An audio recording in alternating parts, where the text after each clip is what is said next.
Episode 11 में हम देखते हैं सारे लोग खुश हो रहे थे। तभी यूमजी के पास एक कॉल आता है तो वो बाहर आती है, देखती है बाहर यूमिन खड़ा हुआ है। वो उससे कहता है कि देखो, हमने जो बियर बनाया है वो अभी तक सही से बना नहीं है और उसका टेस्ट भी बहुत अलग अलग है। अगर हम उसको बेच देंगे तो सब लोगों को पता चल जाएगा और ये अच्छा नहीं है। यूमजू कहती है देखो, ये बियर तो सेल हो चुका है, अब हम कुछ नहीं कर सकते हैं। ये दोनों के बीच इस बात को लेकर थोड़ा बहुत बहस हो जाती है।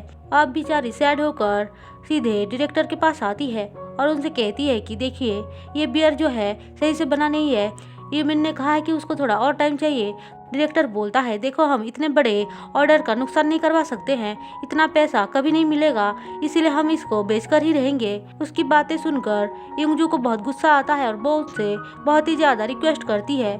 फिर भी डायरेक्टर नहीं मानता और उसको बहुत कुछ सुनाता है। वो बेचारी सैड होकर बाहर आती है, जहाँ पे बैंग और बाकी सब उससे पूछते हैं क्या हुआ, तो वो बताती है कि कैसे यूमिन ने जो बियर बनाया है उसका टेस्ट अलग अलग है, इसीलिए वो उसको बेचना नहीं चाहता है, उसको थोड़ा सा और काम करना है। दरअसल उन लोगों ने जो बियर बनाया था उसका नाम उन्होंने टुगेदर रखा था। अब इस बारे में बैंक का एक कलीग सुन रहा था, जो चुपके से जाकर अपने डायरेक्टर को बता देता है। अब सीन शिफ्ट होकर हमें दिखाया जाता है कि यूमजू उसको माफ़ी मांगने के लिए सॉरी मैसेज लिखकर भेज देती है, लेकिन वो उसको सीन भी नहीं करता है और ना ही उसको रिप्लाई करता है, जो सोचकर वो बहुत ज़्यादा परेशान होकर बाहर खड़ी हुई थी। तभी वहाँ पे यूमिन आता और कहता है कि चलो हम थोड़ा सा कुछ खा लेते हैं। जो देखकर यूमजू कहती है तुमने कुछ रिप्लाई क्यों नहीं किया, तो वो कहता है बस मैं तुम्हारा इंतज़ार करना चाहता था इसीलिए, और तुमसे बात करना था। फिर वो दोनों एक जगह पे आते हैं जहाँ पे खाना खाते हुए यूमिन उसको कुछ बताने वाला था, लेकिन तभी बार बार यूमजू को कॉल आए जा रहा था, जिससे कि वो डिस्टर्ब होकर बोलता है कि कोई बात नहीं, तुम पहले काम कर लो। फिर वो वहाँ से चला जाता है, जिससे कि यूमजू को भी बहुत खराब लगता है कि वो यूमिन की बात को सुन नहीं पाई। यूमजू इन सारी बातों के बारे में सोच रही थी कि तभी वहाँ पे बैंग आती है कुछ खाना लेकर, और वो दोनों वहाँ पे खाते हुए बात करते हैं, जहाँ पे यूमजू उसको सारी बात बताती है। वहीं दूसरी तरफ यूमिन भी दोनों लेडीज़ को आकर बता रहा होता है कि कैसे वो यूमजू को परेशान नहीं करना चाहता है अपनी फीलिंग्स को बताकर। दरअसल यूमजू ये सोच रही होती है कि यूमिन को तो उसके बारे में बिना बताए सब कुछ पता चल जाता है, लेकिन यूमजू कुछ भी पता नहीं कर पाती है कि यूमिन कैसा फील करता है और उसको क्या चाहिए, जिससे कि वो परेशान हो रही थी। यूमिन भी ये नहीं चाहता था कि यूमजू को कुछ भी प्रॉब्लम हो उसके वजह से, इसलिए वो कुछ भी नहीं बताता था। फिर कुछ दिनों के बाद हम देखते हैं कि उनका टुगेदर वाला बियर हर तरफ सेल किया जा रहा है, जो देखकर सारे खुश थे। अब सीन शिफ्ट होकर हमें यूमजू को दिखाया जाता है, जहाँ पे दोनों लेडीज उसके लिए खाना लेकर आए थे और वो उससे बात करते हुए यूमिन के बारे में बताते हैं कैसे यूमिन दिन रात बियर बनाने में अपना टाइम बिता रहा है और खाना भी सही से नहीं खा रहा था, जिस वजह से वो बेहोशी हालत में वहाँ पे मिला था। जो सुनते ही यूमजू बिना खाए ही यूमिन से मिलने चली जाती है। वहीं दूसरी तरफ यूमिन को विलेज चीफ और वो कपल रेस्ट करने के लिए जबरदस्ती बेड पर लेटा रहे थे, जो देखकर यूमिन कह रहा होता है कि मैं ठीक हूँ, आप लोगों को चिंता करने की कोई ज़रूरत नहीं है। तो वो उनको डांट रहे थे और बोल रहे होते हैं कि तुम तो बेहोश हो गए थे ना, याद नहीं है क्या तुम्हें। फिर वो उसको ज़बरदस्ती वहाँ पे छोड़कर बाहर आते हैं, जहाँ पे वो देखते हैं कि यूमजू वहाँ पर आई है, इसलिए वो उन दोनों को छोड़कर वहाँ से चले जाते हैं। यूमजू उसको डांटते हुए बोलती है कि तुम अपना ख्याल क्यों नहीं रखते हो और मुझे क्यों परेशान करते रहते हो। यूमिन कहता है मुझे नए बियर को सही करना है, इसीलिए मैं काम कर रहा था, तुम टेंशन मत लो। फिर वो कहती है तुम अपने फीलिंग्स के बारे में बताते नहीं हो, मेरे बारे में तो तुम्हें पता चल जाता है, मुझे कैसा फील होता है तुम्हें कोई आइडिया भी नहीं है।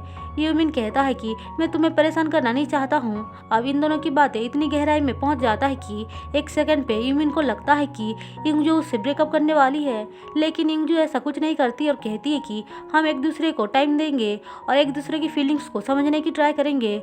फिर अगले दिन से ही ये दोनों एक दूसरे की ज़िंदगी जीने लग जाते हैं, जहाँ पे यूमिन रनिंग वगैरह कर रहा होता है तो दूसरी तरफ यूमजू मेडिटेशन कर रही थी, जो देखकर बैंग और चाओ कहते हैं ये तुम पे बिल्कुल भी सूट नहीं कर रहा है, तुम पहले जैसी थी वैसी सही थी। लेकिन वो उनकी एक नहीं सुनती है, तो वो दोनों वहाँ से चले जाते हैं, जहाँ पे बैंग अपने पेरेंट्स से चाओ से मिलवाने आई थी। लेकिन चाओ बैंग के डैड को तो इम्प्रेस कर लेता है, पर उसकी मॉम अब भी उससे नाराज़ थी और उसको एक्सेप्ट करने से मना करती है। हम देखते हैं इंगजू बहुत दिनों से यूमिन से मिली नहीं थी, इसलिए सोच रही होती है कि कैसे भी करके मुझे इंगजू को देखना है। फिर वो खुद को रोक रही थी और सोच रही होती है कि नहीं, मुझे उससे दूर रहना है। फिर भी वो खुद को कंट्रोल नहीं कर पाती है और उससे मिलने के लिए जैसे ही बाहर निकलती है तो देखती है यूमिन उसके सामने खड़ा हुआ है। वो उसको देखकर डोर को क्लोज कर रही थी, लेकिन यूमिन अंदर आ जाता है, जहाँ पे दोनों बात करते हुए मस्ती मजाक करने लगते हैं। तभी उनको एक आर्टिकल आता है जो देखकर वो शॉक्ड हो जाते हैं, क्योंकि किसी ने ये बात लिख कर दिया था कि टुगेदर बियर थोड़ी सी गड़बड़ है, जो सुनकर सारे लोग भड़क गए थे। हम देखते हैं चेयरमैन को जैसे ही इस बारे में पता चलता है, वो डायरेक्टर और बाकी सबसे गुस्सा करते हुए बोलता है कि अगर कुछ गड़बड़ हुआ था तो मुझे बता देते, हम इसको रिलीज ही नहीं करते। लेकिन देखो अब क्या हो गया। फिर वो कहता है इस बात को लीक करने वाला कौन है। हम देखते हैं यूमिन चाओ और बैंग मिलकर उसके कलीग के पास आते हैं, जहाँ पे वो उसको डरा धमका कर सच बात पता कर लेते हैं कि असल में उसने डायरेक्टर को जाकर सब कुछ सच बता दिया था। अब ये बात सुनते ही बैंग सीधे उसके कैबिन में आती है और उसके कंप्यूटर से पता कर लेती है कि लीक करने वाला डायरेक्टर ही है। इसीलिए वो सीधे मीटिंग रूम में आती है और डायरेक्टर के बारे में सबको सच बता देती है, जो सुनकर डायरेक्टर को वहाँ से निकाल दिया जाता है। अब डायरेक्टर बाहर आकर यूमिन को गुस्से में देखने लग जाता है। उसकी आंखों में देखकर यूमिन को कुछ फील होता है, इसीलिए वो सीधे उसके कैबिन में आकर कहता है कि मैं तुम्हारी हेल्प करना चाहता हूँ।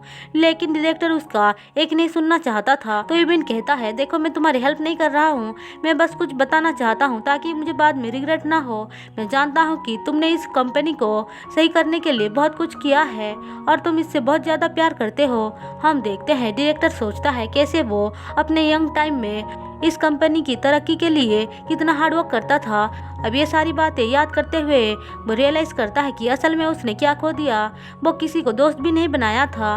अब इस बात का रियलाइजेशन उसको होते ही वो वहाँ से खुशी खुशी चला जाता है और इसी के साथ एपिसोड 11 खत्म होता है।